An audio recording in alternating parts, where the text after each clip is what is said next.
আসসালামু আলাইকুম। আশা করি সবাই ভালো আছো। এই ভিডিওটা সম্পূর্ণ কাল্পনিক, এখানে বাস্তবের সাথে কোনো মিল নেই। আশা করি সবাই বুঝতে পারতেছো। যারা এটাকে এন্টারটেইনমেন্ট হিসেবে নিতে পারবে না তারা প্লিজ এটাকে স্কিপ করো। আর প্লিজ তোমার ভিডিওটা ভালো লেগে থাকে তাহলে অবশ্যই একটা লাইক কমেন্ট শেয়ার করে যাবা। ওকে গাইস, আর বেশি কথা না বলে ভিডিওটা শুরু করা যাক।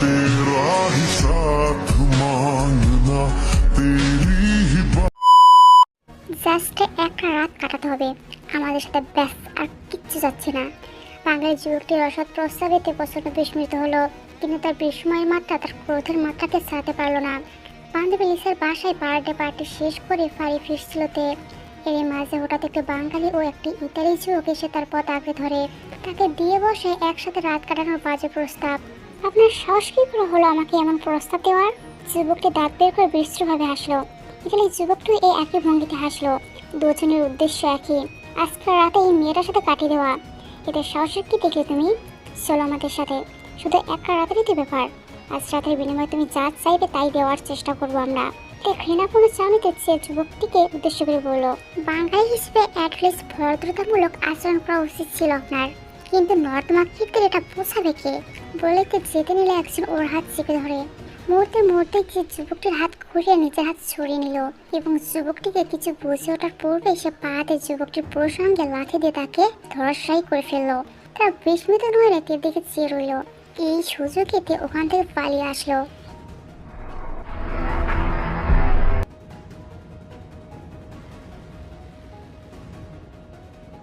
তোকে স্বাধীনতা দিয়েছি, এর মানে এই নয় যে তুই এত রাত করে বাসায় ফিরবি, তাও আবার একা। তোর সাহস কি করে হলো বদল? মিস্টার কাইমির্সা রসনালের পরে নয়ে পড়া পাতা নিয়ে গেছে তে। তার সামনে রাজিকো ঝাঁসের একটা সোফায় পায়ের পর পা তুলে বসে আছে মিস্টার কাইমির্সা। তার পাশে দাঁড়িয়ে আছে চৌধুরী বাড়ির বড় ছেলে মিনি ইয়ঙ্গিত চৌধুরী সুভা। অনেকদিন একা হাঁটে না, আজ খুব ইচ্ছে করছিল, এর কারণেই ইচ্ছাটাকে সময় সুযোগ বুঝে ব্যবহার করতে হয়। এটা শিখবি কবে তুই? তে পুনরায় আত্মপক্ষে কিছু বলতে যাবে, কিন্তু এই পূর্বে সুগা নিতান্তে দুষ্টুমি ছলে বলল, পুতুলকে একটু টাইট দিতে হবে খালু চান, তবেই যদি ওর দুরন্তপনা কমে। সুগা ভাইয়া, তুমি বেশি বেশি বলছো কিন্তু। কিসের দুরন্তপনা করলাম আমি? সুগা ঠিক বলেছে, তোকে একটু টাইট দেওয়া খুব জরুরি হয়ে গিয়েছে। এই পর্যায়ে ছেঁচে উঠে বলল, আমি যথেষ্ট ভালো আছি আপু, আর তুমি আমাকে সেফ প্রোটেকশনের জন্য যা যা শেখা দরকার সব শিখেছো। আজ কার্ডের ছোট একটা স্টেপ নিয়ে ওদেরকে হারিয়ে এসেছি, তারপর এত চিন্তা করো কেন? কাইমির্জা মেয়ের ক্রোধের মুখে পড়ে কিছুটা নরম হলেন, বললেন, কিন্তু পুতুল, আজ ছোট একটা পরিস্থিতিতে দুজন মানুষের সামনে পড়েছিলি, এই জন্যে কার্ডে দুটো স্টেপ অ্যাপ্লাই করে পার পেয়ে গিয়েছিস, কিন্তু ভবিষ্যতে যদি বাবার কথা সম্পূর্ণ শেষ হওয়ার পূর্বেই তার রুম থেকে বেরিয়ে গেল। কাইমির্জা কিছুক্ষণের জন্য চিন্তার সাগরে ডুব দিলেন, অতঃপর সুগাকে বললেন, সুগা, ছেলে দুটোর খোঁজ করো। মুহূর্তে সুগা বাধ্য ছেলে নাই বলে উঠল, আচ্ছা খালু যান। Mister Jeon Jungkook right? কিঞ্চিত কপাল নিয়ে ক্ষীণ সন্দেহ সুরে বললেন মিস্টার কাইমির্জা। জি। ড্রয়িং রুমের দামি সোফায় বসে আছেন মিস্টার কাইমির্জা। বয়স তার 55 ছুঁই ছুঁই। মাথার চুল গায়ে দাঁড়িয়ে বেশ ভালোই পাক ধরেছে। কোরিয়ার স্বনামধন্য ব্যবসায়ীদের মধ্যে তিনি একজন। স্ত্রী বাইলু মির্জা, একটি মেয়ে তেয়ং মির্জা ও 12 বছরের একটি ছেলে বোগম মির্জা। বাইলুর বড় বোনের শেষ চিহ্ন সুগা চৌধুরীকে নিয়ে তার সংসার জীবন। জাংকুক মিস্টার কাইমির্জার দিকে কৃত্রিম হাসি দিয়ে তাকিয়ে আছে। পড়ালেখা সব কমপ্লিট, তাই তো? জি স্যার। আরে এখনই স্যার বলছো কেন? আগে আমাদের কোম্পানিতে জয়েন হয়ে নাও, তারপর এসব স্যারটা ডাকবে। জাংকুক প্রত্যুত্তরে কিছু বলল না, মৃদু হেসে চুপটি করে বসে রইল। এই ফাঁকে তাকে এক নজরে দেখলেন মিস্টার কাইমির্জা। ছেলেটি দেখতে ভীষণ সুন্দর, মাথায় স্বাভাবিক ছাটের কালো কালো চুল, ফর্সা মুখশ্রীতে কোনো ভুরুচুকে সম্মোহিত দুচেরা চোখ। সে দু চোখের গভীরতা অনেক, যেন কোনো প্রহেলিকা চেয়ে আছে তাতে। ফর্সা গালে খোঁচা খোঁচা দাঁড়িয়ে আর হাসিতে বাম গালে পড়া ছোট্ট একটা টোল, সব মিলিয়ে চেহারা কেমন এক বিদেশি ভাব। হাসিটা তার চেহারার সাথে একদম খাপ খাইয়ে মানিয়ে নিয়েছে। মিস্টার কাইমির্জা মনে মনে ভাবলেন, এই ছেলেকে কোনো মেয়ে প্রথম দেখায় নিজের মন দিয়ে বসবে। আচ্ছা তেও যদি এমনটা করে বসে, নিজেকে এমন অদ্ভুত প্রশ্ন করে পর মুহূর্তে সামলেন নিজেকে। কেমন তা তিনি খুব ভালো করে চেনেন, তবুও তো সে তো মেয়ে। নিজেদের বাড়িতে পেইং গেস্ট হিসেবে এত সুদর্শন ছেলেকে দেখে যদি প্রেমে পড়ে যায়, তবে তাহলে কি জাংকুকে পেইং গেস্ট হিসেবে রাখবেন না তিনি? কিন্তু পূর্ব পরিচিত এক্সোজানের অনুরোধে সে ফেলতে পারছেন না তিনি। ইস, এই ছিল উভয় সংকট। সকালের অলস সময়টা ঘুমিয়ে কাটাচ্ছে কিন্তু তার শান্তির ঘুমে এক বালতি জল ঢেলে দিল বেগম। তের অগোচরে চুপি চুপি রুমে প্রবেশ করলো বেগম। দুবদা পা ফেলে তের পাশে এসে দাঁড়ালো সে। অতঃপর তের কানের কাছে স্বাভাবিক যে উচ্চ আওয়াজে বলে উঠলো, আপুই সকাল হয়ে গিয়েছে, তাড়াতাড়ি ওঠো। আচমকা কানের কাছে বেগমের কণ্ঠস্বর শুনে ধরপড়ে উঠে বসলো তে। বিস্মিত চাউনের চারপাশ তাকিয়ে পরিবেশ সম্পর্কে অবগত হলো সে। বড় বড় নিঃশ্বাস ছেড়ে নিজেকে ধাতস্থ করলো। অতঃপর চট করে পাশ ফিরে বেগমের উদ্দেশ্য গরম চোখে চেয়ে পড়লো। বেগমের বাচ্চা বেগম, তোর সমস্যাটা কি? ছুটির দিনটা তো কি শান্তিতে আমাকে ঘুমাতে দিবি না? বেগম দাঁত কিলিয়ে বললো, না, আমার ঘুম ভেঙে গিয়েছে, তো তোমাকে আর আমি কি করে ঘুমাতে দেই বলো? দাঁড়া কাল্লা বেগম, আজকে তোকে তো আমি বেগম ভদুর।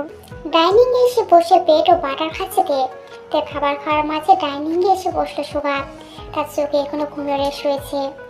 সুগাকে ডাইনিং এ দেখে তে জিজ্ঞেস করলো, কি সুগা ভাইয়া, আজ মনে হচ্ছে একটু জলদি উঠে পড়লে?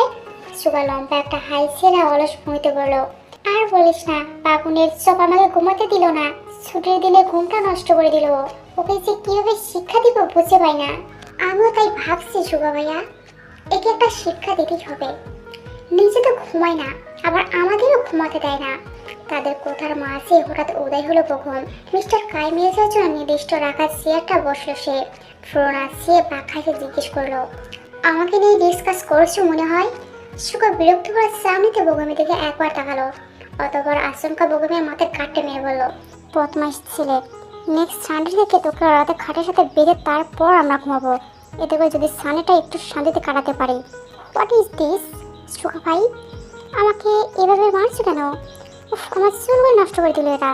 খাওয়া শেষ করে তো সোফায় বসে ফোন চাপছিল। হঠাৎ গেস্ট হাউসের দিকে চোখ যায়। ভগবান, গেস্ট হাউসটা পরিষ্কার করছে নাকি? নতুন পেইং গেস্ট এসেছে। পেইং গেস্টের কথা শুনে একে ফ্রোচে তাকালো। কবে এসেছে রে? আজকে এসেছে। কৌতূহলী কণ্ঠে জিজ্ঞেস করলো, নাম কি রে? জানি না, তবে এতটুকু জানি উনি ছেলে। তো এবার ফাটা বেলুনের ন্যায় চুপসে গেল। তার অতি উৎসাহী কৌতূহলী ভাবটা নিমেষেই চলে গেল। কারণ পেইং গেস্ট হিসেবে সে একজন মেয়েকে আশা করেছিল। ভেবেছিল নিজের বাড়িতে সার্বক্ষণিক একজন বান্ধবী হিসেবে একটা মেয়েকে পাবে সে। বন্ধ ফ্যাক্টরির ভিতরে খালি একটা জায়গায় পায়ের পর পা তুলে বসে আছে সুগা। তার হাতে লোডেড পিস্তল। তার চোখ মুখে সুপ্ত রাগ, চোখ জোড়া রক্তবর্ণ। তার সামনে আতঙ্কের সময় কাটাচ্ছে সেই যুবকটি, যে দেখে কতক্ষণ উত্তক্ত করেছিল। যুবকটি পুরো শরীর ঘেমে নিয়ে একাকার। প্রাণে ভয়ে তার দু চোখ দিয়ে অনবরত অশ্রু গড়িয়ে পড়ছে। সে হাত জোর করে সুগার উদ্দেশ্যে বলল, ভাই ভাই মানে ছেড়ে দিন, আমি তো আপনাদের দেশের মানুষ হিসেবে ছেড়ে দিন প্লিজ ভাই। প্রাণ ভিক্ষা চাপতি করে যুবকটির কথাই বলল না সুগা। হিংস্র চাউনি চেয়ে ফিকেল হাসি দিয়ে বলল, তোকে ডিস্টার্ব করার সময় এই দেশের মানুষ কতটা মাথায় আসেনি তোর? ভাই আমার ভুল হয়ে গেছে, প্লিজ মাফ করে দেন। আমি বললাম আমি কালকে দেশে ফিরে যাবো। তোর সাথে আর কাজ ছিল না? ওইটা কোথায়? ওই ইতালিয়ান? ও কোথায় আমি জানি না ভাই, আমার ছেড়ে দিন ভাই, আমি দেশ ছেড়ে চলে যাব, মাফ করেন।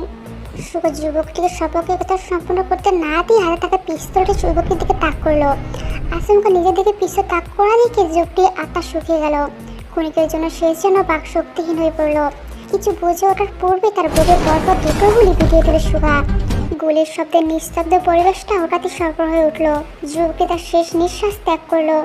অথবা সুগার ঠোঁটের কোণে ফুটলো তৃপ্তির হাসি। যুবকটি রাজবন্ধ ফ্যাক্টরিতে ফেলেই সুগা বেরিয়ে এলো।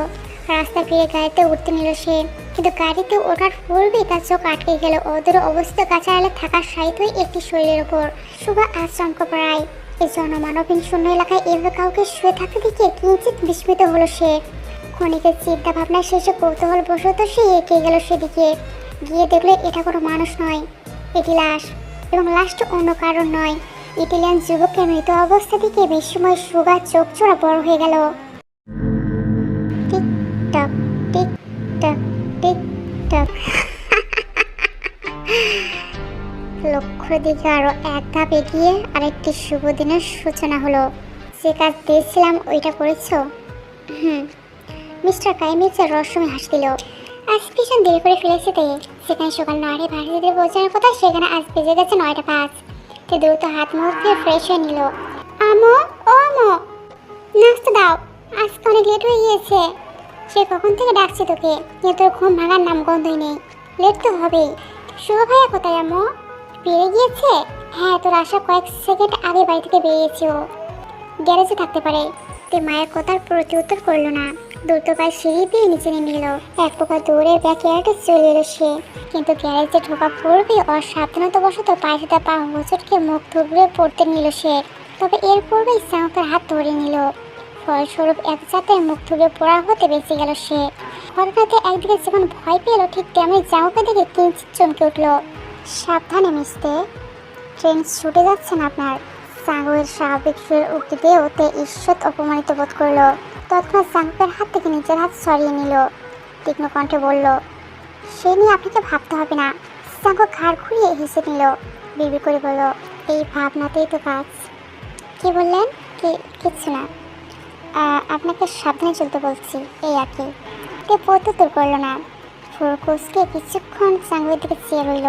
আজকে ফর্মাল স্যুটে চাঙ্গুকে দারুণ লাগছে। সাদা শার্ট, কালো ব্লাউজ আর কালো প্যান্টে তাকে কোনো অফিসে সিওর নেওয়া লাগছে। অথচ এখানে সে অফিসের মামুনি এক কর্মকর্তা।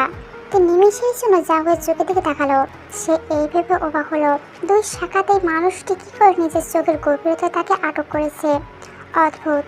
এই মানুষটার চোখের দিকে কিছুক্ষণ তাকালো, কেমন যেন পয়লিকা নেয় মনে হয় সব কিছু।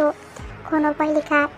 তোর চোখের গভীরতা অনেক, যেন এই চোখে হারিয়ে পার করে দেওয়া যায় শত শত বছর।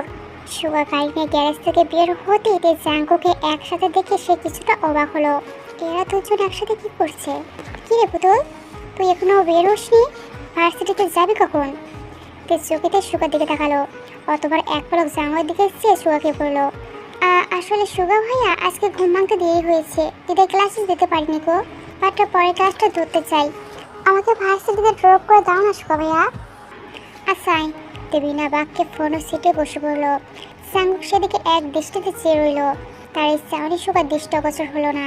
সুগা পুরো হচ্ছে চাঙ্গুককে জিজ্ঞেস করলো, তোমার নাম চাঙ্কুক রাইট? সি। তুমি অফিসের জন্য বের হচ্ছে না? গাড়িতে বসো, ড্রপ করে দিচ্ছি। চাঙ্গুক যেন এটা চাইছিল। সে ভদ্রতা সূচক হাসি দিয়ে গাড়িতে বসে পড়ল। চাঙ্গুকের এমন আচরণে সুগা ভীষণ অবাক হলো। তেয়ারলিসা পাশাপাশি হাঁটছে। হঠাৎ পেছন থেকে, হেই প্রিটি লেডি। আচমকা পুরুষালী কণ্ঠ শুনে চমকে উঠল তে। মূল জায়গা হতে সিটকে দু কদম দূরে সরিল সে। তৎক্ষণাৎ পেছনে তাকিয়ে দেখে ঠোঁটের করে স্নিগ্ধ হাসি নিয়ে চাঙ্গুক দাঁড়িয়ে আছে। সমস্যা কি আপনার? এভাবে পিছন থেকে আমাকে ডাকার মানে কি? আমি তো আপনাকে বলিনি, আমি লিসাকে বলেছি। এই বলে চাঙ্গুক লিসার দিকে নিচে হাত বাড়ালো। পরিস্থিতির সম্পর্কে অবগত লিসা, তবে চাঙ্গুকের হাত বাড়ানো দেখে সে জোরপূর্বক হেসে নিজের হাত চাঙ্গুকের হাতে রাখলো। অথবা চাঙ্গুক লিসার হাতের দিকে আলতো করে চুমু খেয়ে ভদ্রতার সূচক কণ্ঠে বলল, আমার সামনে এই প্রিটি লেডি থাকতে আমি অন্য কাউকে দেখবো কেন? চাঙ্গুকের এহেন কথায় অবমানে থতমতে খেয়ে গেল তের মুখশ্রী। সে তীক্ষ্ণ চাউনিতে চাঙ্গুকের দিকে চাইল। চাউনি এমন সে এখনই বোধহয় চোখের আগুন দিয়ে চাঙ্গুককে ঝলসে দিবে। চাঙ্গুক অবশ্য তেজ চাহনি লক্ষ্য করলো, কিন্তু সরাসরি এই চাহনি অপেক্ষা করে বলল, মিসকে, আপনার এমন কেন মনে হলো যে আমি আপনাকে প্রিটি লেডি বলছি? নিজেকে প্রিটি মনে করেন বুঝি? চাঙ্গুকের কাজ চলানো কথা বার্তাতে খেপে উঠল। তৎক্ষণাৎ প্রতিবাদী বালিকা ন্যায় বলল, অবশ্যই প্রিটি মনে করি নিজেকে। Have you any problem with that? চাঙ্গুক বাপ কাঁধে মুখ লুকিয়ে হেসে ফেলে বলল, আপনার কনফিডেন্স লেভেলটা দারুণ মিসকে। Keep it up. ইনি আপনাকে বলতে হবে না মিস্টার জিওন। চাঙ্গুক প্রত্যুত্তরে কিছু বলল না, মৃদু হেসে বিড়বিড় করে কিছু বলল। কিন্তু পার্শ্ববর্তী পরিবেশের কোলাহলে তার কানে তা এলো না, এবং সে এই বিষয়ে আর মাথা ঘামালো না। এদিকে লিসা পহেলা হতেই বিক্ষোভ বনে দাঁড়িয়ে আছে। চাঙ্গুকের মাঝে বাংলা ভাষা চলমান কথোপকথন পুরোটাই তার মাথার উপর দিয়ে চলে গেল। সে চেহারায় অদ্ভুত অভিব্যক্তি ফুটে তুলে দেখে জিজ্ঞেস করলো, তোমরা কি নিয়ে কথা বলছো? তোমাদের কোনো কথাই আমি বুঝতে পারিনি। এই ভাষা তোমার সময়ের প্রয়োজন লিসা। কি বলেছো ঝংকুক? রাইট। লিসার মুখে নিজের নামে বিকৃত উচ্চারণ শুনে জাঙ্কুকের মুখ ছোট হয়ে এলো। এদিকে ফিক করে হেসে ফেলল। এর পর্যায়ে জাঙ্কুক বেশ অপমানিত বোধ করলো। লিসাকে নিজের নামের সঠিক উচ্চারণ শেখাতে ভেঙে ভেঙে নিজের নামটা বলল। ক্ষণিকের মাঝে লিসা জাঙ্কুকের নামের সঠিক উচ্চারণ বলল।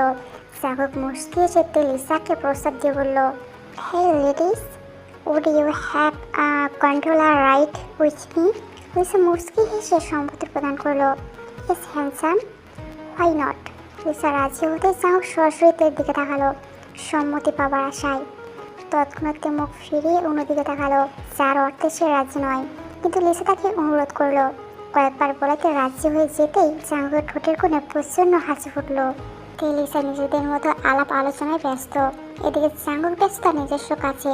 দেখে দেখতে দুই নয়ন ভরে দেখতে মেয়েটা দারুণ সুন্দর, কেমন যেন অদ্ভুত ভালো লাগা সুন্দর। প্রথম দেখাতে জাঙ্গুকের সকল আকর্ষণের বিষয়বস্তু হয়ে আসে বেশ স্মৃত মায়াবী চেহারা, টানা নেত্র পুরুষ বলে মায়ের সহিত মুখশ্রীতে স্নিগ্ধতা মেয়েটিকে আরো আকর্ষণীয় করে তুলেছে। কি স্নিগ্ধময়ী নারী সে, স্নিগ্ধময়ী, আমার স্নিগ্ধময়ী। সুগা, খোঁজ খবর নেওয়া শেষ? রিডিং রুমে আদৌ আলোকিত পরিবেশে রাজীব গোছিয়ে চেয়ারে বসে কমকমে কণ্ঠে জিজ্ঞেস করেন মিস্টার কাইমিৎসা। সুগা গভীর কণ্ঠে বলল, জাঙ্গুক ক্লিনশিট পেয়েছে খালুজান। অন্তত আমরা যে খোঁজ খবর নিয়েছি সে ভিত্তিতে তোমার উপর আমার পূর্ণ আস্থা আছে সুগা। যেহেতু তুমি ওকে পজিটিভ বলছো, সেহেতু আমিও সেদিকে যাচ্ছি। জি খালুজান, আমার মনে হয় ছেলেটা যথেষ্ট ভালো, চেহারাতে খুব ভদ্র মনে হয়। মিস্টার কাইমিৎসা তাচ্ছিল হাসি দিয়ে বললেন, কারো চেহারায় ভদ্র লেখা থাকলে কি সে ভদ্র হয়ে যায়? যেমন আমাকে দেখো, ভদ্র মনে হলো কি আমি আদৌ ভদ্র? এই বলে মিস্টার কাইমিৎসা অট্ট হাসিতে ফিরে পড়লেন। সাথে যোগ দিল সুগা।